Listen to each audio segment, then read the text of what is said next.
I was 30 miles from anywhere when the email hit my inbox. Let's be adults about this. In 3 dry sentences, my wife ended 13 years, emptied our joint accounts, and moved her new boyfriend into the house I bought with a VA loan. I didn't beg. I made a list. While I was still deployed, bank alerts started popping. Then something worse, a refinance I never signed, my name forged to pull equity out of my home. That's not heartbreak, that's a felony. Back on U.S. soil, I did what the Army taught me, plan the mission. I hired a lawyer, filed a lease pendants at the county so no one could quietly sell my place, and turned over every statement to people who actually moved the needle. No Hollywood chases, just subpoenas, escrow freezes, and one carefully staged call that turned a he said, she said into a federal case. Tonight I'll show you how a quiet checklist beat a loud betrayal. How a security camera without sound, a title company with rules, and a warrant signed by a judge became the trap. And I'll tell you the part nobody warns you about, the moment you have to choose between revenge that feels good and justice that holds up.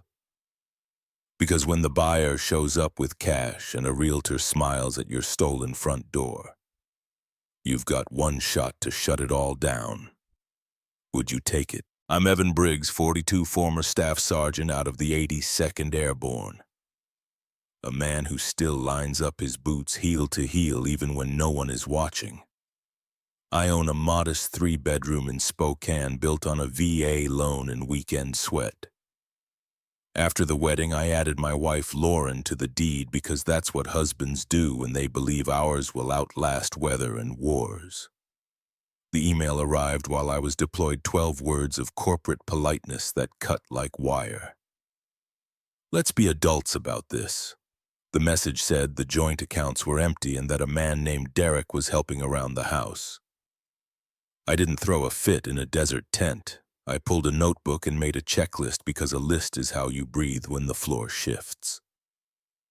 Secure documents, pull statements, verify title, call counsel. I logged into the bank under a patch of canvas shade and watched numbers drop in tidy intervals, withdrawals that looked like someone sweeping crumbs into a sleeve. Savings gone. Checking down to pocket lint. I drilled deeper into the mortgage portal and found something worse. A refinance application showing my name and a digital signature dated 3 weeks earlier. Neat cursive, wrong middle initial, a stroke that started at 12 o'clock instead of 10. Mortgage and note in my name, deed shared later. That's our structure. In Washington, you don't pull equity off a VA-backed loan without my consent. Not a suggestion, a requirement. I signed out, opened the credit bureau, and took the full report. There it was, insult number 2, a store card with me listed as an authorized user at a regional furnishings chain. New account, fresh charges. Sectional sofa, neutral rug lighting pack, a staging deposit that read like a real estate brochure. The invoice address was my street. The account holder wasn't. Derek, I called the store. The clerk chirped through the order history and offered to email the receipt with the signature they had on file.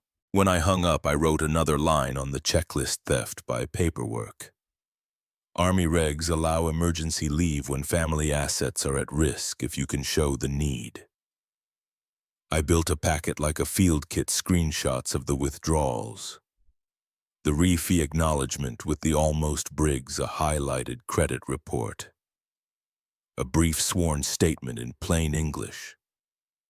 My CO read what mattered, signed what mattered more, and told me to go home and fix what was mine. Spokane met me with a cold that scraped the lungs. I checked into a cheap motel off Division, no aliases, no theatrics, just a paper trail, and called the only lawyer I trust to speak in verbs, not adjectives. Caleb Ortiz wore my unit patch once. Now he wears a suit with the same discipline. We met at a diner that smells like coffee and fryer oil and small-town patience. Give me the order, not the story, he said as he opened a legal pad. I laid it out. VA loan and mortgage in my name. Lauren added to the deed after we married the forged refi. The staging card tied to Derek, the accounts vacuumed clean. Caleb drew boxes, title, escrow, lender, county recorder, and threaded lines between them like comms wires. "You're right on the signature," he said, studying the e-docs I'd pulled up on my phone. "Wrong initial, wrong stroke pattern, and a VA refi triggers extra checks. Someone found a lazy desk or greased one. Either way, we make this about process." He looked over the rim of his glasses. "We file a lis pendens at the county first thing. That puts a cloud on title, and clouds make buyers run umbrellas. We notify title underwriters so no one can claim ignorance. Bank records come by subpoena, not courtesy. No doorstep speeches, no voice recordings in your house. Washington is all party consent. Your video without audio is fine if you preserve chain of custody." I nodded. "I don't need anyone to believe I'm angry," I said, feeling the coffee steady in my hand. "I need them to believe the paperwork." Caleb's pen kept time. "One more thread," he added, tapping his laptop. "Your Derek has a familiar number. Realtor named Trent Spencer, lots of cash offers under asking, quick closes, no contingencies. Their call logs read like bedtime stories for thieves." He spun the screen. Derek and Trent, late nights and early mornings, a pattern of voices circling what used to be my kitchen. Caleb closed the pad. "Recorder's office opens at 8. We're there at 7:45. The second that cloud hits your title, anyone trying to sell your life at a discount has to step into a lane where rules live." Outside, the neon open sign hummed like a low alarm. I slid the notebook back into my pocket, the checklist warm against my palm, and pictured a clerk downtown turning a key against a door I needed to walk through first. The county recorder's lobby smelled like dust and toner, and the kind of heat that comes from machines, not sun. Caleb and I were there 10 minutes before the window opened, our breath fogging the glass doors, my folder so full the metal prongs bowed. When the clerk slid the tray across, Caleb didn't raise his voice or his chin. He set down the lis pendens like a chess piece you've been waiting to move for weeks and said the magic words in the least magical tone I've ever heard. "Please index this immediately against parcel number." Stamps thudded. The clerk keyed, frowned, keyed again, then nodded. With that, a cloud went up over my title, the first real wall between my front door and anyone eager to sell it cheap. We didn't wait to celebrate. In the parking lot, Caleb drafted notices to every title underwriter in a 100-mile radius and copied the local title companies for good measure. The emails were short, sterile, and lethal: recorded notice of pending litigation, parcel number, owner of record, contact for counsel, attachments in PDF. Within minutes, the first out-of-office replies came back then. The real responses we wanted: acknowledgement of receipt files flagged. "Any search on this parcel will show a cloud. Clouds don't stop storms," Caleb said, "but they make buyers carry umbrellas." I watched the thread grow and felt the first sting of anger loosen its grip. I wasn't yelling. I was documenting. I wasn't trading fury for a fistfight. I was trading it for a paper trail that could stand in court. At the bank, the manager did that polite head tilt people learn in service jobs, the one that says, "I'm listening, but also I will not help you the way you wish." Caleb didn't bother with indignation. He slid across a draft subpoena and explained like he was reading a weather report that detailed transaction histories. "Internal notes and KYC records come by court order, not courtesy." The manager relaxed because now he had a rule to point at. He gave us the department address for service, the expected turnaround, the format they would accept. Chain of custody is boring until it's the difference between "Your Honor, we think," and "Your Honor." Exhibit B. We left with no secrets and everything we needed to get them. Escrow requires a different language entirely. At the title and escrow office, a woman with a nameplate that read "S. Jenkins, Escrow Officer." pulled up a screen and walked me through how earnest money should sit nameless and locked inside an account that belongs to no one until conditions are met. I could see the gears she worked with: conditions, contingencies, acknowledgments, identities verified. Caleb's notice had already landed. Her file wore the same cloud I'd watched get stamped downtown. "If a deposit was made, it's frozen now," she said. "If anyone tries to move it, I need a court order lifting your cloud or I lose my license." She gave me a card and a direct line. "Anything smells wrong, you call me first." Back at my car, I opened the security app and stripped the settings to the cleanest version of legal. Video only, no audio. Continuous recording with timestamps synced to my phone and a backup in the cloud. The kitchen camera captured empty countertops and a rug I didn't buy. The living room showed a couch I could swear resembled the invoice from the furnishings store. I forwarded stills to Caleb in a shared folder we labeled in block capitals.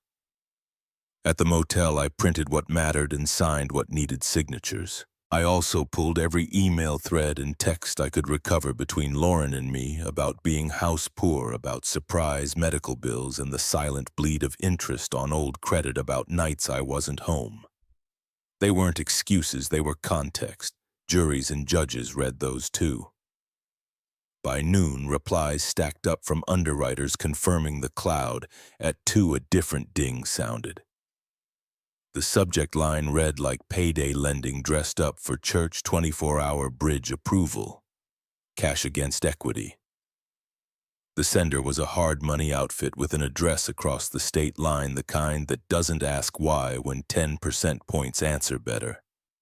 They were offering Lauren a short-term loan secured by a second lien time to beat escrow freezes and carry staging and seller convenience costs until the refi or quick sale resolved.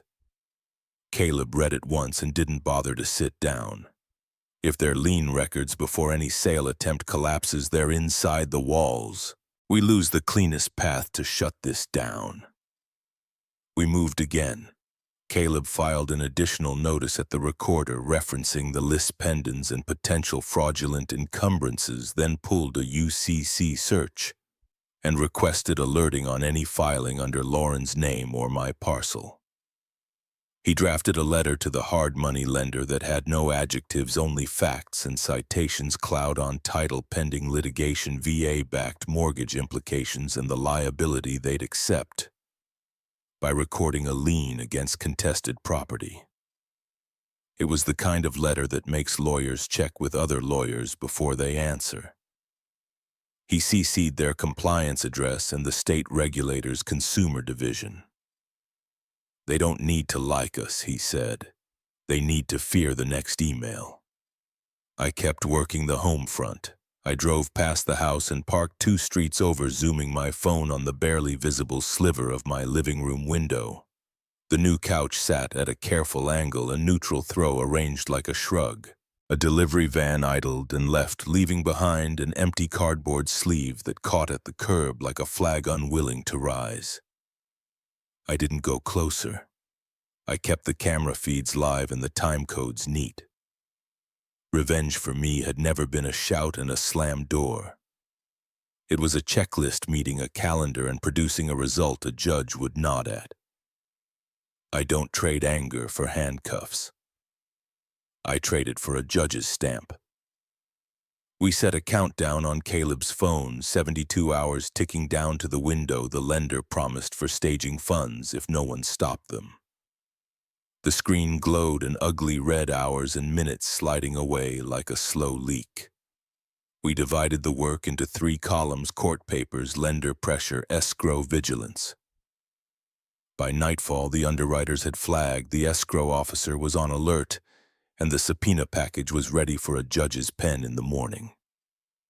I slept with the ache of someone who has run a race and knows the finish line might run back toward him. Just before midnight, my phone lit the motel room with the blue-white of a winter lake. A new email pulsed in the hard money thread. The subject said, "Updated disbursement timeline 24 hours becomes 12. Someone on the other side had smelled our weather and decided to sprint. Caleb's countdown clock kept blinking on the nightstand, suddenly too fast for the room to hold. He looked at me, already pulling his jacket on. "If they record at opening bell, our cloud gets company," he said. "And company complicates everything." Outside Division Street hissed with trucks, and the sky over Spokane had the color of paper about to be written on. Agent Patel didn't waste breath on pep talks. We met at a windowless room in the field office with coffee that tasted like it had survived 2 wars. Caleb set my folder on the table. Patel and Donovan set down a smaller stack that looked heavier, because it had the one thing ours didn't yet: federal letterhead. The countdown on Caleb's phone was still red and rude. 12 hours had become 10. "We keep the call narrow," Patel said, sliding me a script that was more silence than words. "No audio from your house, no bait we can't defend. If Trent sniffs a trap, we migrate him to paper." Donovan keyed the speaker line. Let it ring, then muted and nodded to Patel. The first sentences were routine availability, neighborhood cash buyer. On the third exchange, Trent's tone flattened. He wanted a pre-listing packet, and a seller net sheet said he'd send a link for signatures just to get things moving. Patel covered the mouthpiece and mouthed, "Good." "We're not chasing voices," she said softly. "We're catching fingerprints." An email hit my phone before the line went dead. DocuSign. Pre-listing net sheet disclosure acknowledgments, with fields waiting for a hand that looked like mine but would be Lauren's. Patel forwarded the envelopes to a controlled account and set a trace. Caleb watched the metadata populate in the admin console like a tide table. View event, read event, sign event, IP address in Spokane, carrier match device, fingerprint we could map to a phone Lauren used for years.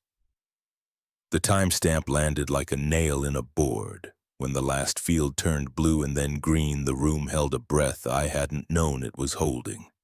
"There's our signature," Donovan said, "and the porch it stood on." Caleb sent a fresh request to the brokerage for the lockbox logs on my property, citing the cloud on title and the potential for unauthorized access.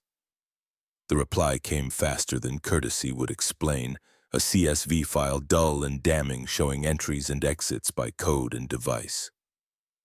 There it was at 1:14 a.m., the night before the furnishings delivery, access by Trent's code from a phone registered to Derek Ryan. Another at 6:07 a.m., same pairing, a quick in and out that smelled like a photo reshoot. Caleb didn't smile. He annotated, "Unauthorized access violates realtor standards and common sense." It also makes a jury wonder what needed to happen in the dark that couldn't stand the light. I sent Patel still frames from my living room camera, no sound, clean timestamp of Derek bending over the new couch like a host fluffing pillows for company that isn't his. With the e-sign data in hand, Donovan pushed a warrant packet across a desk upstairs. The judge on call didn't need the story, only the stack, the list pendants, the underwriter notices. The escrow officer's acknowledgement, the metadata tying Lauren to a document that advanced a sale she had no right to advance, the lockbox log lining. Derek up with a code that wasn't his, the neutral video showing bodies where they shouldn't be. Signature. Seal. Donovan's grin was brief and professional. "Office first," he said. "Home later if we need it. Offices keep records, records don't panic." We moved like a small weather front toward Trent's suite. A glass door with inspirational quotes about keys and doors and dreams. Inside desks held neat stacks of glossy paper, the kind that hide math behind adjectives. Patel served the warrant. A receptionist went pale in a way that said she didn't get paid enough to see how sausage is made. Investigators fanned to the printers, the server closet, the filing cabinets with labels in a realtor's hand. The first drawer coughed up a preferred buyers list that read like a club for cash and speed. The second offered a spiral notebook, the kind no one intends to be exhibit anything, with initials beside numbers and percentage marks that weren't explained in any brochure. Donovan photographed, bagged, and tagged. It wasn't dramatic. It was thorough. Back at the field office, Patel laid the pieces on the metaphorical table, and we built a timeline with the joyless satisfaction of people fixing what shouldn't have broken. E-sign at 10:43 a.m. from a Spokane IP tied to Lauren's device. Lockbox entry at 1:14 a.m. by Derek, using Trent's code repeated at 6:07 a.m. Furnishings delivered in daylight to a room my camera watched without comment.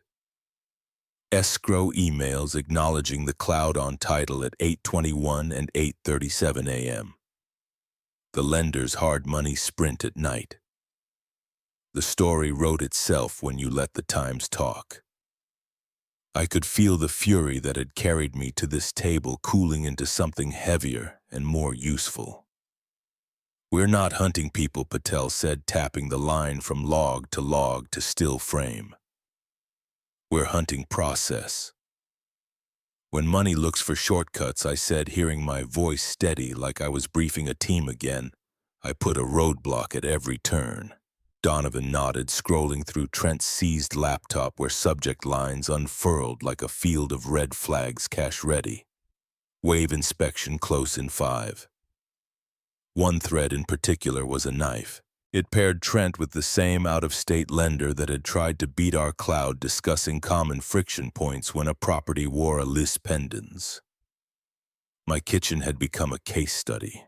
By late afternoon, the judge's seal had multiplied into an evidence cart. I drove nowhere. I sat in the field office and watched my house exist on screens as a set of coordinates and codes, a tepid blue couch and a neutral rug, and the absence of my voice. I don't know what I felt when a DocuSign receipt pinged again with a carbon copy to an email Lauren had once shared with me. Relief wasn't the word, justice not yet. Maybe just gravity, the kind that says paper is heavier than anger and more patient. The clock on Caleb's phone rolled past the 12-hour mark into single digits when Patel returned from a brief call with the kind of face that made my jaw tighten. "The office gave us more than we thought," she said. "Trent's deals match a pattern in 2 other states. Same lender names, same fast cash buyers, same playbook. This isn't your house anymore, Evan. It's a route map." She looked at the wall, then at me. "We can keep this narrow and be done, or we can widen it and ask for help you don't control." I thought of my living room staged to sell my life at a discount and nodded once. Somewhere across town, a phone was about to ring in a different office with a number that started with DC. The call to DC widened the map the way floodlights widen a yard. By morning, Patel had task force emails in her inbox and a spreadsheet that looked like my living room replicated across 2 states list at 470 whisper a cash. Close at 420 rush a staging patch over the cloud with a bridge lean and get out before the paperwork hardens. Same lender names, same buyers who like their contingencies thin and their discounts fat. My house wasn't a storm, it was a weather pattern. They put me in a side room while agents worked the phones. Through the glass, I watched Patel guide a conference call without raising her voice. Dates lined up, addresses repeated. Trent's brokerage showed up like a thumbprint you cannot wipe. Donovan slid me a printout of properties flagged in the last year. One had a photo of a Navy flag limp in a coastal wind. Another showed a porch swing and a chalk hopscotch on the walk. That's when revenge stopped being a private word in my chest and turned into policy. At the title company, the officer who had walked me through escrow rules a day earlier sat straighter when Patel and Caleb arrived. Her nameplate looked too heavy for the plastic it rested on. She glanced at the cloud flags on her screen and then at us, and something in her gave way. "He called me." she said, hands folded on the desk like a schoolchild's eyes on the corner where there was no one to save her. Said there was a way to move this along despite the notice. KPI this quarter is tight. He said there'd be a thank you bonus if we could get creative.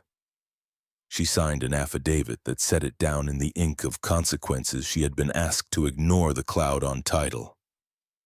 She had considered it. She would not do it. Her statement made the pattern feel less like rumor and more like a road with mile markers and mileage. The countdown clock died at noon when an email from the hard money lender landed, this time with the tightening curled out of it. After reviewing risk, they would not be recording a lien at this time. Compliance had concerns. The CC line included a state regulator. Caleb exhaled like he'd been holding a wall on his shoulders. Bridge is out, he said. Escrow's a block of ice. S. Jenkins, the escrow officer, confirmed it within the hour. Any deposit was frozen. Any attempt to shift funds would require a court order lifting my cloud. No one was going to risk a license on Derek's promise or Trent's smile. Lauren sat across from me in a windowless room that smelled like paint and recycled air. She wore a sweater I recognized and a tiredness I didn't. Her lawyer coached her eyes to the table while Patel put a recorder on the desk and made notes that would later become statements. There was no yelling. There was the list again, but spoken the staged furniture. The pre-listing documents she signed without reading because Derek said it was standard. The bridge loan pitch he described as temporarily freeing equity. The refi she swore was his idea. She didn't deny the signature. She said the part I had hoped not to hear. I thought I was getting out of a chokehold, she whispered. I thought I was escaping debt. She pressed a palm flat to the table like she could calm the world with skin. I sold my name cheap. Caleb laid out a civil settlement that fit in the lines the law draws. Lauren would sign a written admission about the forged refinance application and the pre-listing e-sign packets. She would return any funds she had received directly or indirectly. She would waive any claim to my military pension under USFSPA, and the court would approve the agreement so it couldn't be pulled apart later. In exchange, we would not push for additional charges against her beyond what the federal case would decide. Patel's plea framework for Derek and Trent earmarked restitution for identified families, including those off that spreadsheet. There was nothing cinematic about it. It was the arithmetic of harm and repair. Back at my empty house, I opened the steel box my mother had given me when my father died. It still smelled faintly of cedar. Inside, beneath insurance papers and a photo of my mother at a 4th of July picnic, was a letter she'd copied in her tidy hand years ago, a small bequest for my wife if the marriage remained intact past 10 years, so she'll always feel we claimed her as ours. My thumb rested on that line until the words blurred. Technically, I could contest it now. The condition had become a question mark. I locked the box and drove to Caleb's office. Put it in the restitution fund, I said, for the families on the spreadsheet, not in my column. He studied me for a long beat and then wrote it into the agreement. Justice shouldn't feel good to only one person. The courthouse smelled like polish and old judgment. Derek and Trent stood at the defense table, ties tight and eyes wider than their bravado. The plea was dry and specific. Conspiracy, wire fraud, identity theft. Acknowledge the scheme. The two-state pattern, the deliberate underpricing, the pressure on title and escrow, the attempt to circumvent a cloud. The judge took the affidavit from the title officer and read it without changing expression. When he spoke, it was with the weight of a rubber stamp about to fall. Next steps would include a formal list of victims and a schedule for restitution. Jail would wait for the numbers to finish speaking. Outside Spokane's winter light made the courthouse steps look like a ship's gangway. Caleb closed his briefcase and asked if I wanted to grab coffee. I shook my head. Justice isn't a feeling, I said, touching the edge of the signed settlement as if it could cut. It's handwriting. My phone buzzed. A message from Jenkins Escrow remains frozen. Thanks for the heads up. Be safe. Another from Patel, the task force wants you at a community briefing next week. She added a line I kept reading twice. They want a checklist families can use. I looked at the courthouse doors, at the world that would go on selling and buying and living through paperwork. Across town, my living room sat staged for a sale that would never happen. The rug indifferent, the couch neutral as a lie. I headed for my truck and thought of a flag, a podium, and a room full of people who had never learned the words lis pendens until today. The call from DC came back just as I turned the ignition. We're setting the briefing for Veterans Day, the voice said. We need a story that ends with a door staying shut. When the call ended and the courthouse doors sighed shut behind us, Spokane felt smaller, like a room you'd already packed. I didn't go back to the house. I met a broker, signed the listing myself, and watched strangers tour the rooms I had measured with weekends. It sold in 3 weeks for a fair price that felt like a handshake with the past. I packed the steel box my mother left me, the Seahawk mug I'd kept, the tools I knew by weight and scout's leash. On a map, I drew a line west to east and north to a place where the air had more sky in it. Montana took me in like a quiet church. The cabin sits on 10 acres between a stand of lodgepole pines and a creek that talks whether you listen or not. I framed a small workshop off the back, the kind of space that smells like cedar and electricity, and started running my hands over wood until the day's noise softened. Scout learned the trail to the water by heart and the sound of the mail truck by hope. At night, the stove knocked and the wind tested the windows, and I remembered that walls can keep things out besides weather. People asked if it felt like running away. It didn't. It felt like choosing where to stand. Veterans Day came with a blue cold and a hall at the VFW that had seen better paint and braver speeches. Agent Patel met me at the door with a folder held a little less tightly than the first time we'd talked. Checks are arriving, she said, and the words were ordinary until they weren't. Families on the spreadsheet had started to receive restitution, not miracles, but mortgage payments and repairs and the taste of a door that wouldn't be pried open. She nodded toward a couple by the coffee urn, a woman in a navy sweatshirt and a man with hands like rope. They pressed an envelope into my palm, and inside was a 4x6 of a small blue house with a flag just awake in the breeze. "Thank you," she said. "Our Thanksgiving dinner is happening at our own table." I spoke after the pledge and before the sheet cake, not long and not loud. I told the room what paper can do when anger lets it go first. I wrote a list on the easel in a carpenter's block letters file.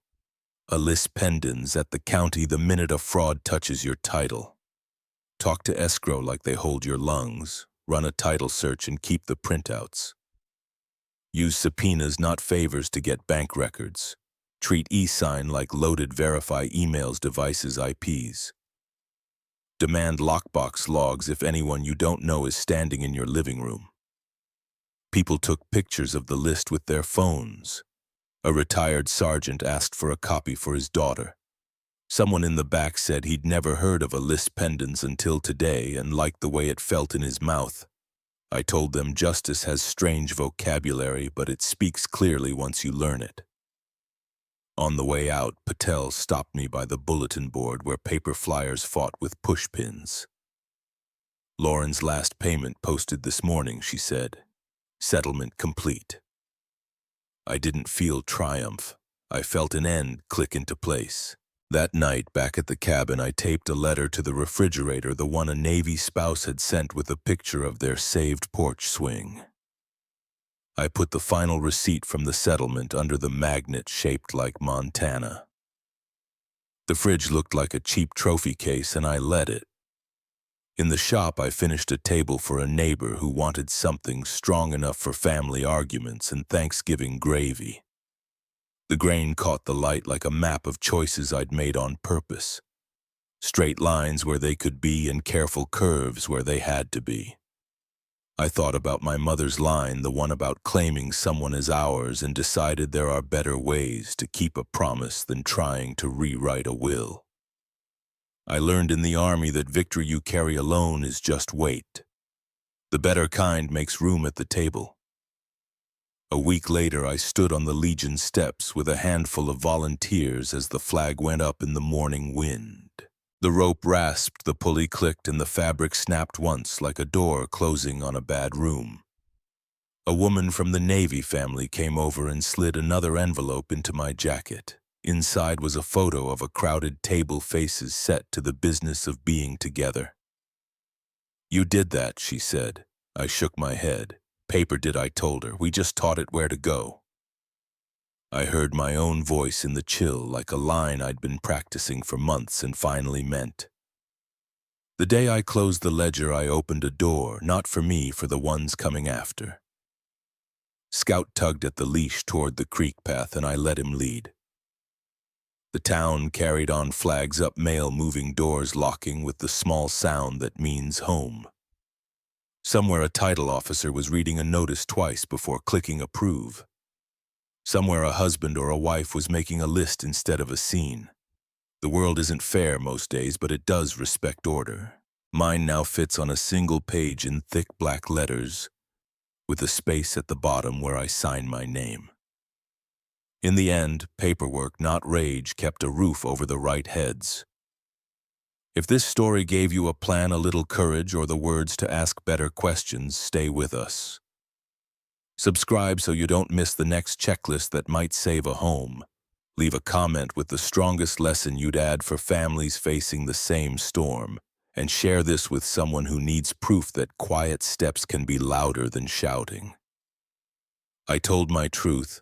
Now I want yours. What would you have done the moment you saw a stranger staging your living room?